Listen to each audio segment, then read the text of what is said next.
It is the determination of the Science and Security Board of the Bulletin of the Atomic Scientists that the world has not made sufficient progress on existential risks threatening all of humanity. We thus move the clock forward. In setting the clock closer to midnight, we send a stark signal. Because the world is already perilously close to the precipice, any move towards midnight should be taken as an indication of extreme danger and an unmistakable warning.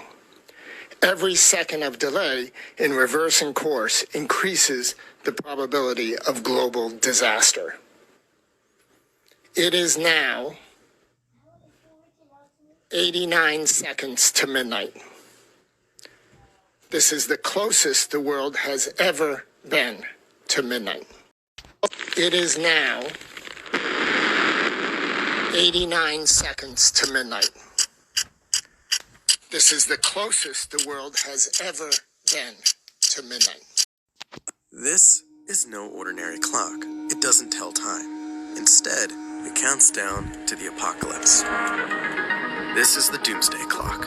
And if we're to ever strike midnight, well, let's just say we probably won't be here to see it.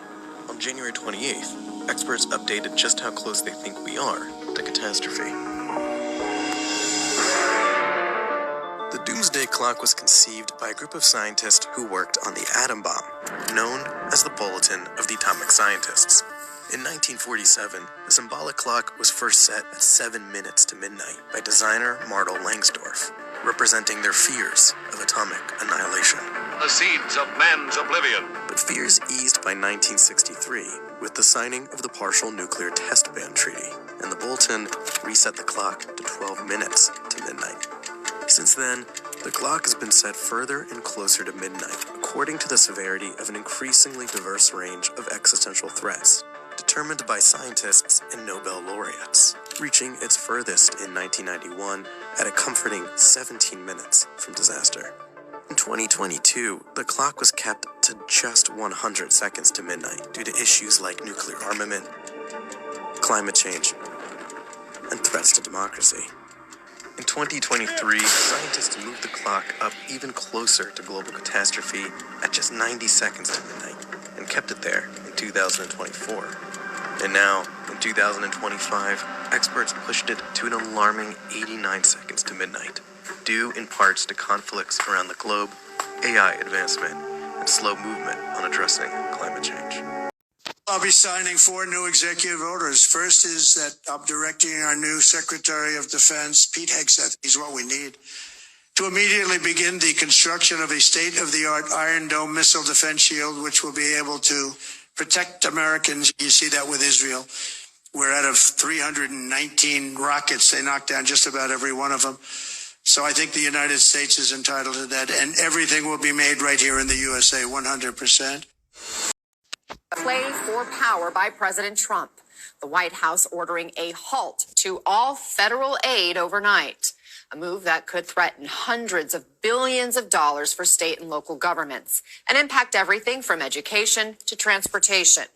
The acting director of the Office of Management and Budget announcing in a memo that all of that funding will be reviewed to make sure it complies with, quote, presidential priorities. Now, this move meeting fierce pushback from Capitol Hill, with lawmakers insisting this power of the purse lies with Congress. Last night, President Trump plunged the country into chaos without a shred of warning.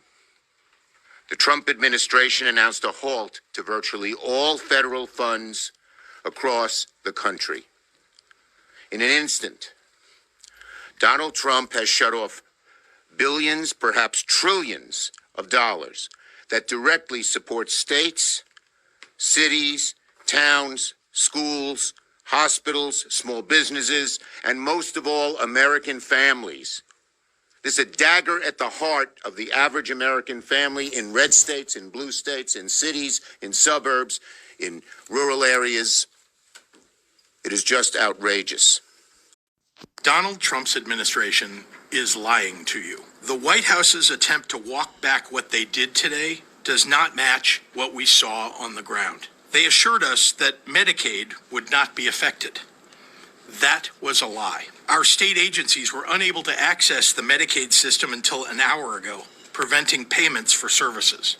And this has been reported from states across the nation. When we reached out to federal agencies, they informed us that they have been directed not to discuss any guidance with states. They have canceled previously scheduled meetings for this week. Donald Trump and his administration have not earned the benefit of the doubt. They are either lying to us or they are critically incompetent. We have big news because Donald Trump has ordered a complete freeze on federal assistance for programs that don't directly go to Americans like Social Security and Medicare.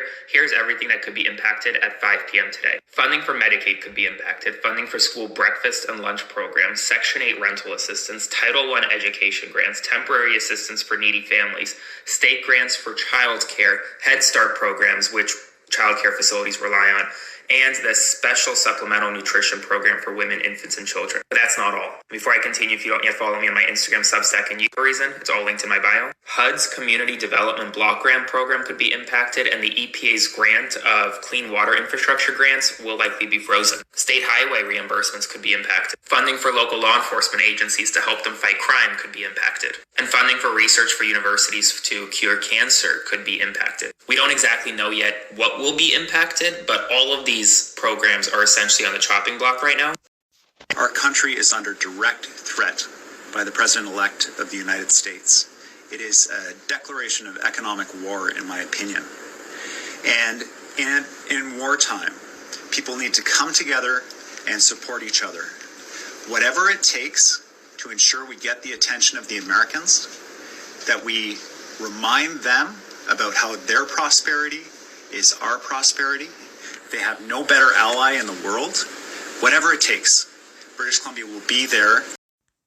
Everything that we see Donald Trump doing, all of this craziness, these rapid-fire executive orders, these over-the-top things that he's doing with firing generals, the mass deportations, the trying to roll back all of the employment protections, this is all part of a bigger plan. This whole entire shock and awe stuff, you have to understand, it's to confuse the American population. It's to bring about rapid change so that they can undermine the United States government. If you look through history, this is how all dictators rose to power. They do outrageous things, outlandish things. Everything happens so quickly. And then they tear down the system that is already in place and they replace it with their own system.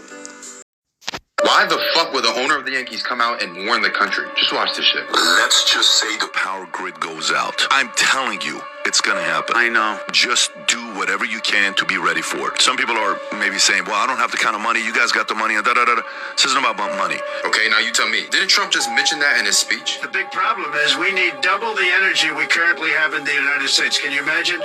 You don't have to hook into the grid, which is old and, could be taken out. If it's taken out, they wouldn't have any electricity. Now, I didn't take it serious until one of Trump's random military friends explained what would actually happen to America. Everything that you know is done, and desperation kicks in. When the power goes out, there goes your water, there goes your food, there goes your heat, there goes your cooling, there goes your transportation. And then people start getting desperate. You see looting. Wait until you see what it looks like when they just want something to fucking eat because they haven't eaten in 3 days. They're starving to death. And when this happens, information is going to be the most powerful resource because nobody's going to know what to do. Do you folks honestly think that you could stock up all the food, buy an RV, build a tiny home, and go live out in the guts of the wilderness? What do you think is in the wilderness? What lurks in there? What predators are there waiting on you? Well, biblically, we know that there's wolves in the wilderness. And what does wolves do? Wolves are meat eaters. Remember that. You think you're going to be able to run without having a relationship with the Father? Do you really think there's nothing divine going on today? You folks still believe in science? You still have this Darwin mentality? Do you folks literally not see the Father showing you his power in all his glory? country, and he's not even started. It's quite simple, and we need to understand that he's in charge and has always been in charge.